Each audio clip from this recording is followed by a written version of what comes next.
ನೋಡಿ, ಇಲ್ಲಿರುವ ನಾಗರಿಕರು ಅವರು ಭಾರತದ ನಾಗರಿಕರು, ಬೇರೆ ದೇಶದ ನಾಗರಿಕರು ಇಲ್ಲಿ ಬರುವ ಅವಶ್ಯಕತೆ, ಅದು ವಿಸಿಟ್ ವಿಸಾದಲ್ಲಿ ಈ ಕಾಯ್ದೆ ಉಲ್ಲಂಘನೆ ಮಾಡಿ ಅವಶ್ಯಕತೆ ಏನಿದೆ? ನಾನು ಅದನ್ನು ಕೇಳ್ತಾ ಇದ್ದೀನಿ.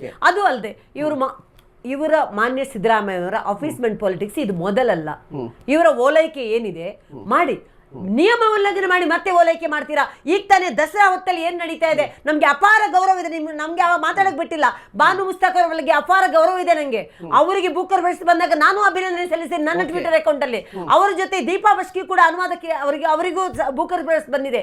ಮಾನ್ಯ ಸಿದ್ದರಾಮಯ್ಯನವರು ಧರ್ಮದ ಜನರಲ್ಲಿ ಜಗಳ ಆಡ್ಬೇಕು ಅಂತ ಹೇಳಿ ಇದನ್ನು ಮಾಡಿರೋರು ಮುಸ್ಲಿಂ ಮುಖಂಡರು ಕೇಳಿದ್ದಲ್ಲ, ಅಥವಾ ಬಾನು ಮುಸ್ತಾಕ್ ಕೇಳಿದ್ದಲ್ಲ.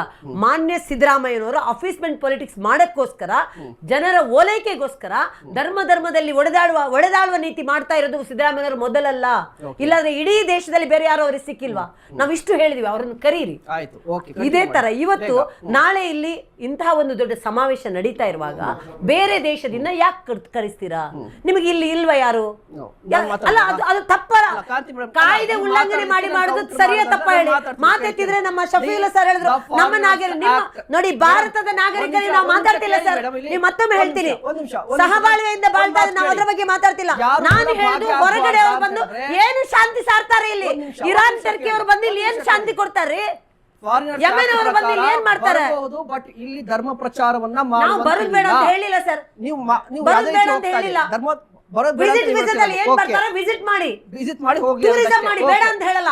ಇಲ್ಲಿ ಬಂದು ಶಾಂತಿ ಕೆದಳಿಸುವಂತ ಕೆಲಸ ಯಾಕೆ ಮಾಡ್ತೀರಾ? ಇದು ಶಾಂತಿ ಕೆದಳಿಸೋದಲ್ವಾ? ಯಾವುದು? ಈಗ ಇವ್ರು ಧರ್ಮ ಪ್ರಚಾರವನ್ನ ಮಾಡಿ ವೀಸಾ ನಿಯಮವನ್ನು ಯಾಕೆ ಉಲ್ಲಂಘನೆ ಮಾಡ್ತೀರಾ? ಭಾರತದ